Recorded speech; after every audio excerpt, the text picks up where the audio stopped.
I'm a fashion designer in Minneapolis. None of us were expecting this, were we? The pandemic, the social unrest. I know us creatives are having a hard time, especially the ones like myself who this is our primary income. I had just taken the winter off to recenter and just kind of focus on my own stuff. And I've been seeing clients for maybe 4 weeks before the shelter-in took place.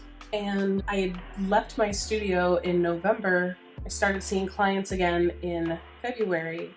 So that whole time I was not in this space. Going back felt weird.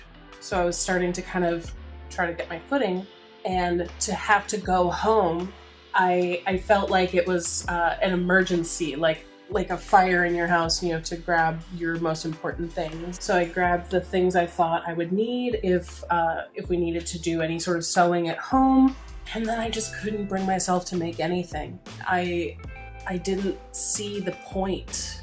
Then the murder of George Floyd happened, and everything just completely changed. The landscape became several different things. There were people who were mad, there were people who were scared, people who were hurt. It was interesting to see people come together in a way that I hadn't seen since Prince died, which was really interesting to me. The city just came together. That felt like family.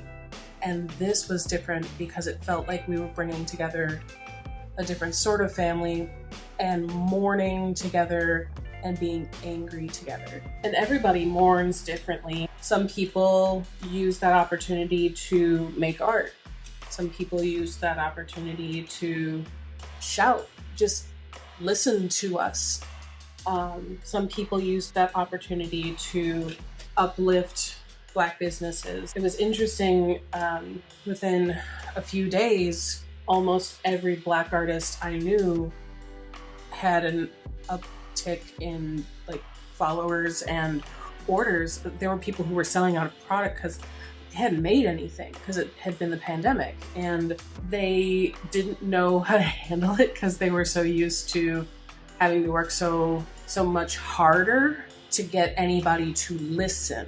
And I mean, I've been in business for 20 years, and it took being on an international TV show and a global tragedy for people to go, oh yeah, I guess we should see what she's doing. I used that opportunity to then lend my platform to other newer artists because it shouldn't just be me, it should be everyone. I would have loved to have been able to protest, but I know that if I were in the wrong place at the wrong time, I could die. I have fairly severe asthma, and if I got on the wrong side of a gas canister, it's curtains. So it made more sense to be able to help in the way that I could, which was help elevate artistic voices and support other artists myself. I bought so much art that week. I'm in a place right now where I just want the momentum to stay.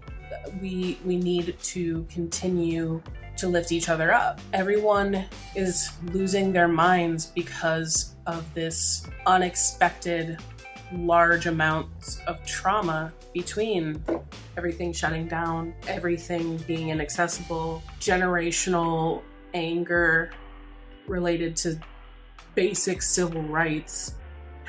I have finally gotten to a point where I can create again. All I made through the initial months of the pandemic was masks, just masks and masks and masks. And I hadn't wanted to make anything, I guess, frivolous. People view fashion as frivolous, but I don't.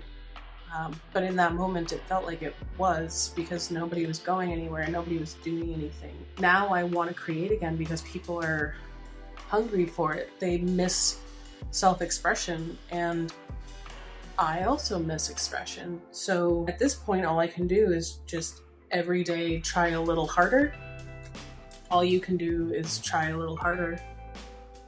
And hopefully we'll get through this. Art's gonna help. Our neighbors are gonna help. our families are going to help